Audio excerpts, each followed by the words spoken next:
Hey everybody, meteorologist Hutch Johnson joining you on this Thursday night. We have a couple of strong thunderstorms still drifting across the northern border. We're going to cover that, look at our forecast for both thunderstorms and smoke, and answer your questions right here. You're watching Hutch's weather right now.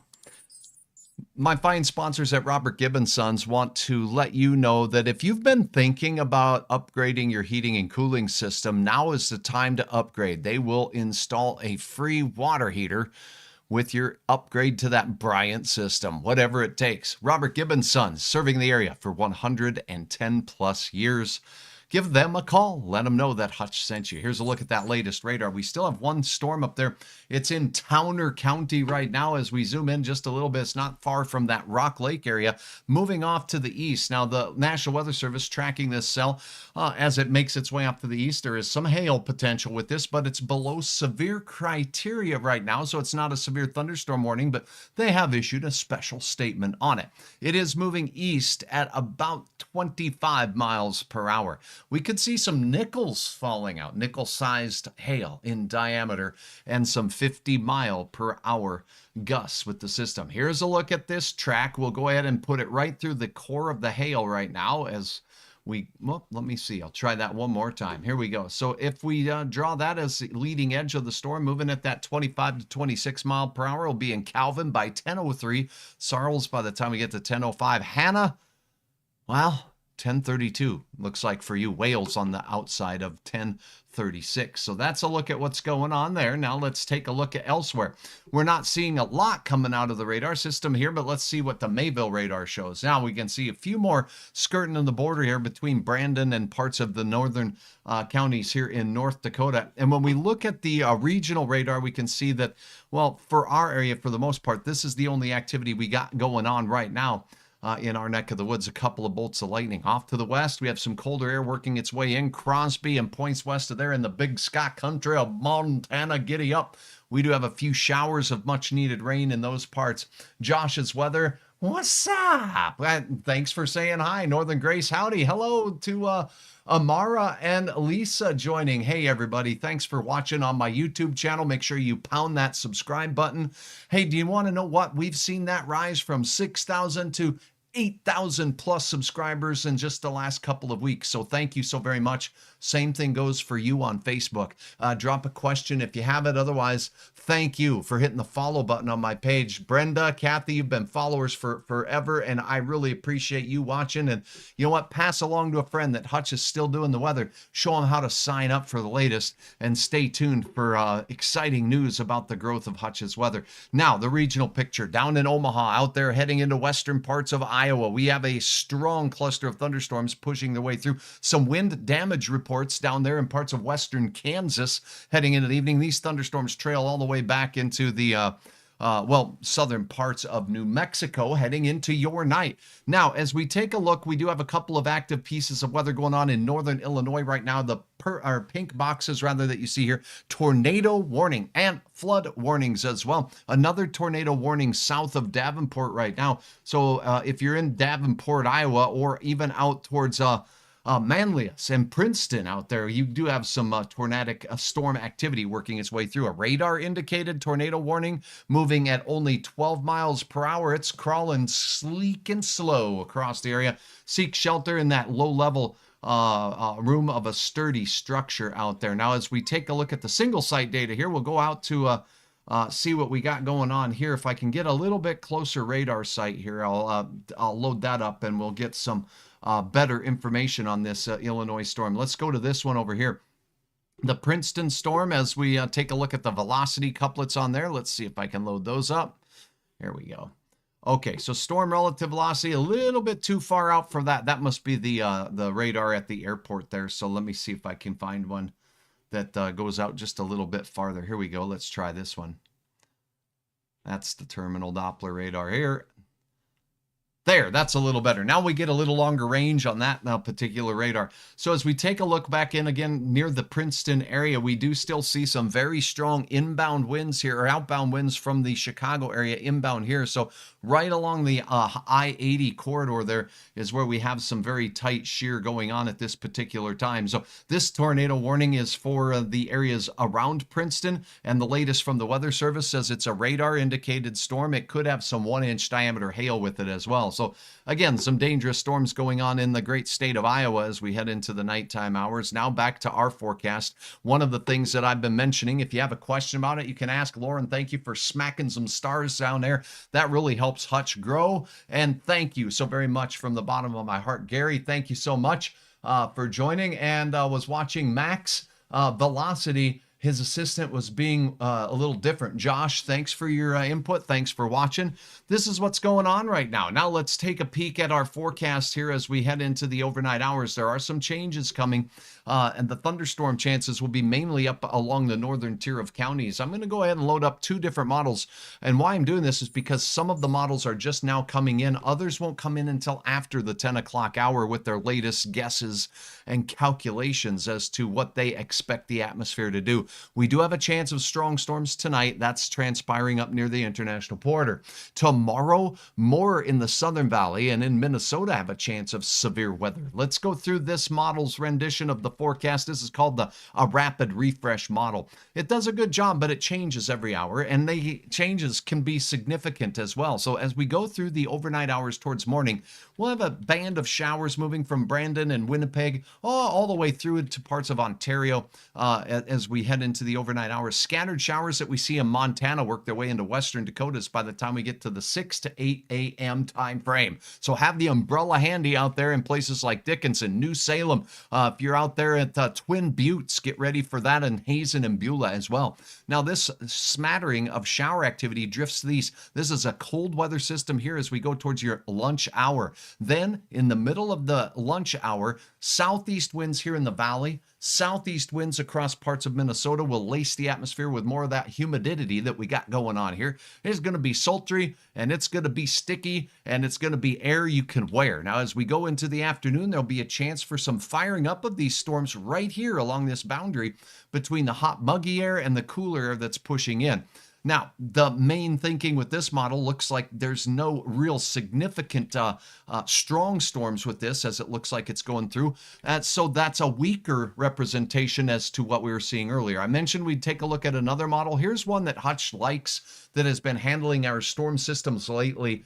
Gary, thank you. How we looking for Monday afternoon up in Thief River? Gary, thanks for your question. Monday, Tuesday look to be stormy in our neck of the woods. Tuesday, particularly on the Minnesota side of the river. Monday, I think many of us will have a chance at some storms as we go through.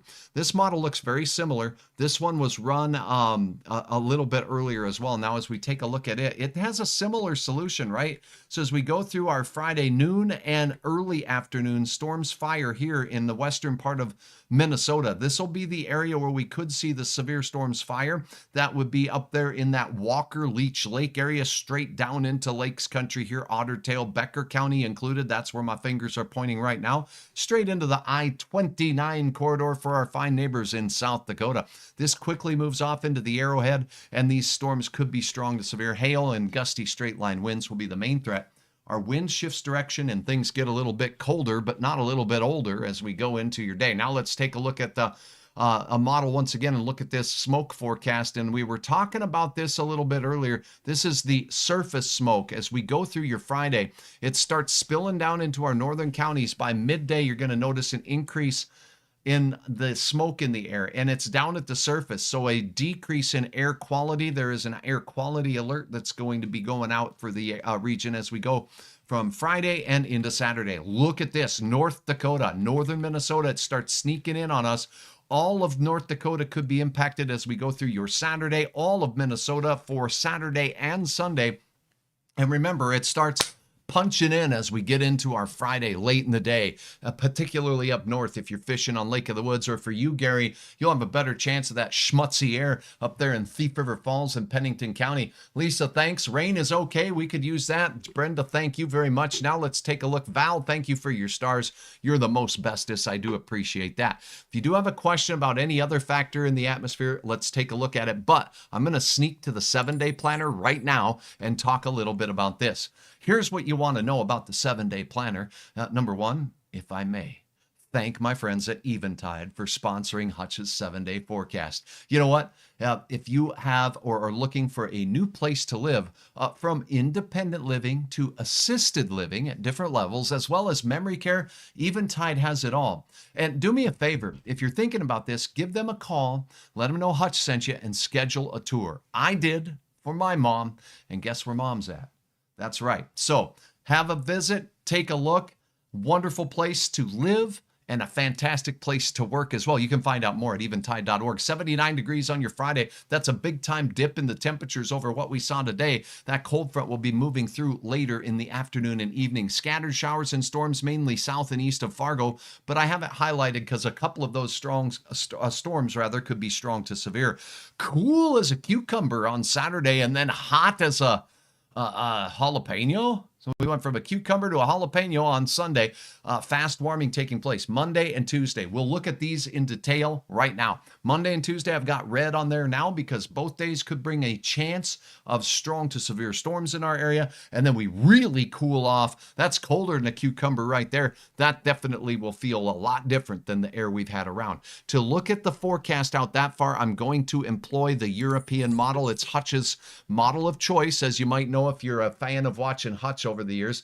Thank you, Eventide. Rain, thank you for recognizing my fine sponsors both here and online. We'll talk a little bit more about the website here in a minute. But right now, let's take a look at this European model, and let's get you a picture there, Gary, as what is going on here. We head into Thief River Falls, right? Now, if you like, I'm going to go over this on the national view, and then we'll zoom on into our local view. So let's get through the weekend. Here's your thunderstorms tomorrow. Boom, this model, the European, says Southern Valley all the way into Minnesota. We'll have those storms quickly move through, and then it's quieter and cooler for one day. Sunday, the heat returns, pressing in from the west. And it will begin to increase in muggy factor as well as we go through. Now let's sneak a look. Oh no, you see that big old low? I want to show this out. As you look at this purple nonsense, that is not bad thunderstorms. That's a mix up there in the mountains, not far from Calgary, Alberta, and up there to the north on their neighbors out in British Columbia in the mountains. Okay, so now let's take a look at that low pressure system diving into Montana, moving into North Dakota. And as we go into your Monday, our chance of storms looks like on this model, there's another secondary low making its way through this area. So up near Thief River, yeah, chance of some. Hey, and thanking Joe as well. Mike, thank you so much, Michael, for remembering good old Joe helping to design hutchesweather.com, hutchesweather.com. So Joe, and for you folks up there, Gary, it does look like we'll have a chance for some stout thunderstorms as we go through the Monday time frame and the Monday night, and then even into Tuesday morning, a few lingering showers and storms with this evacuating low right here. Then a double-barreled low. You see one barrel here, one barrel here, and that's a double barrel, and then back behind it. Now that secondary low will kind of scoot through, and look at this nonsense. More widespread activity. This says Wednesday, but you have to subtract 5 hours. So you do a little math. Don't forget to carry the one. Boom, you're talking about 7 p.m. on your Tuesday evening right here, and that looks like a smorgasbord of thunder, lightning, and hail potential as well. With the heat and humidity that will be in place in this area, the atmosphere will be fairly volatile, so we'll keep our eyes on it for you and for you. And Gary says, just made it home from Spooner, Wisconsin. Going to try to wash the truck this weekend. Good to have you back, and I'm glad you made it back as well, Gary. Thanks for chiming in. Brenda says, my 16th birthday. Oh, your birthday's the 16th. Well, happy birthday on the 16th. Brenda, 16 is wonderful, and I hope the weather is pretty good for you. It does look like as we go into Wednesday, particularly in the afternoon and evening right here, all the stormy weather works its way off to the east. And for us, little break. I could use a break from the wild weather. Now let's zoom into our area just a little bit more on this model because Hutch likes to do that to show you your burg, your area. And here we go. Okay, zoom, here we go. Let's get through tomorrow. Okay, we do that. Okay, we go through the weekend. Cool, then not cool. On Sunday, we're hot, heating it up like a hot tamale in the oven. And then as we go into the Monday, Tuesday time frame, Monday storms north kind of spread south through the area. And then on Tuesday here, this looks like a pretty good bet for some strong to severe storms with a warm front tailed through the region right here. That means a little bit of spinny spin in the atmosphere, so I'll be watching it. It's way too far out to get too specific with all of the threats, the exact location, what town is going to be hit. But what we can say is it looks like a decent chance for some thunderstorms in our area. Now, for quick comparison, or not quick, because Hutch has been a little long-winded tonight, but I'm talking weather. And I had a problem here in the last 2 days with some of the streaming software locking up on me. I found out it was a bad new version of the software I had just installed. So I'm glad that you bared with me with a little bit less than Hutch level coverage here in the last 24 hours, doing the best I can with what we got. Now, as we take a look at your Thursday, Friday time frame, it looks like we get into our Friday, our scattered showers and storms, mainly across Minnesota and the south, as we've been talking about. Cool as we start the weekend Saturday, heating it up with all these red lines in here. That's heat. Monday morning, a shower. Monday afternoon, heat and humidity. Low pressure. Oh no. Monday evening, storms firing. This model, the American model, has it moving through the valley. So Monday, a chance of storms across our area. Here comes that second of the double-barreled lows. Isn't it interesting how both models here have a double-barreled system with one low moving through, and right on its tails, here comes the other one as we go into Tuesday night. Now, the American model says there could be a chance for some stout and strong thunderstorms Tuesday, but it's punching most of those out into the great state of Minnesota. All right, anyone, how about a summary of your forecast for you before we top this off? And I got to tell you, thanks so much for making Hutch a part of your day and for trusting me with your weather tonight. Temperatures dipsy doodling, but only down to around 70 degrees. You know what that means? That means it's going to be muggy out there, and it is muggy. Now, look at the cool out to the west. We got cooler, drier air punching in there. On this boundary, and where we have had some recent wet weather, I do think we'll have a chance for some morning fog. It could be dense, so keep that in mind as you're on your Friday fog forecast. Afternoon, southeast winds heated up in Minnesota, South Dakota, Southern Valley, and even parts of Grand Forks. But that cooler air will be punching its way back in from the north and west. So it says southeast winds. That's here. And in this area of yellow that I painted so carefully with my crayons and my crayons, and I like yellow because it stood out on these colors here. That's the area where there'll be the best chance at a few strong thunderstorms. Southeast winds for this area, but up here it's going to be more of a west-northwesterly flow. Look at those temperatures. If you're in Crosby, if you're up here in Sydney, and if you're up here in that Plenty Wood area, you'll need plenty wood because you're going from these 90s to 60s. That's a 40-degree drop in temperatures. You might have to take the shorts off and put on the overcoat there because things are going to get a little bit on the cool side. And you know what? If you didn't get a chance to check out Hutch's Weather Kid, hey, check out hutchesweather.com, or right here on Facebook, scroll on my page and go watch Emmy Michael Bus just ripping it up, talking about rainbows. I'm so proud of our youth and the kids around here for A, being brave enough to help Hutch figure out the weather, but two, they are so very good and eloquent at speaking about it so well. So thank you very much for all of your kind words and support for these youngsters as they help Hutch do the weather. Ethan, had a wonderful 4th of July. With your mom and grandma. Good to hear that. Thanks, Audrey, for sharing your gift of stars. Brenda, we love you. Hutcheroo is what they say, and that's good. And here is a friendly visit from my furry forecaster, Pedro the prognosticator. Pedro, how you doing? Are you ready for some doggy supper? He's ready for doggy supper, and so am I. So for now, we do have a chance for a couple of strong storms in the area for tomorrow. Let's go right back to the radar, and we'll take a look at that one storm we started with because we want to make sure it hasn't festered up into something a little bit more pesky out there, Pedro. And as we switch the radar view back to the one that we need to see here, let's get this radar back into our neck of the woods. And while that's loading, we'll see what's going on. Keep in mind, tonight's risk of severe weather is very low, but it's not zero up along the international border. Northern Minnesota is where these are heading. By morning, these could be in the Lake of the Woods area. Goodbye, Pedro. Thank you for joining us on this lovely Thursday night. Okay, so everybody got a chance to see and visit with Pedro. Now let's talk severe weather potential for tomorrow. So this is the latest from the Storm Prediction Center. Let me clean up that line up above. This is a green risk. The green risk is a level 1 of 5. A level 1 of 5 means that there's a marginal chance that we could have a couple of severe storms in the area. Here's Hutch's gut. Anywhere from eastern South Dakota right here into central and northern Minnesota, there's going to be some really hot and juicy air there. And I think we could possibly have a little bit greater risk in central Minnesota and eastern South Dakota for some stout thunderstorms.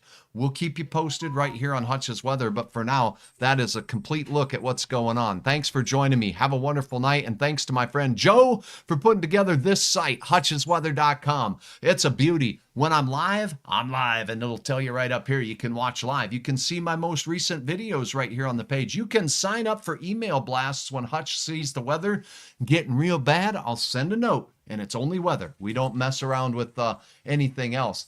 LOL Lockhart says, what do you use for radar? Like the app or the program? Like what app or program? I have a few of them. Or if you're talking about the radar that I was just showing you, there's a few different programs that I use, WSV3, and I also use Radar Omega, and I also use Hutch's Weather, hutchesweather.com. All right. Thanks to all of my fine sponsors up here on the top line. Like my friends at Luther Family Ford, not only are they a supporter of hutchesweather.com and help make it possible and bring it to you, but they also help out with Hutch's Weather Kit, and we just talked about that as well. So we do Hutch's Weather Kids right at Luther Family Ford's showroom. That's where all of the action takes place, and right in the midst of all the beautiful vehicles in the showroom. And to find out more about vehicles you might be looking for, just click on the link right here. And you know what? Stop by and thank them for sponsoring hutchesweather.com and for sponsoring Hutch's Weather Kids as well. Smokey says hi to Leonardo DiCaprio. Hey, hi, Smokey. Leonardo is upstairs, and I think he is doing a little cuddling up there on the couch, just kind of taking it easy tonight. So he's a finicky forecaster too. He only comes down when he's ready to come down. Thanks, Joe, says Gary, and I thank Joe as well. And thanks to all my fine sponsors. Keep them in mind. Again, have a wonderful evening. I'll check back with you on our risks for severe weather as we go through the morning tomorrow. I'll be keeping my eyes on that. You be keeping your eyes on me, and we'll kind of work our way through this severe weather season, which has been robust together. Follow on Facebook, subscribe on YouTube, but more importanter, have a really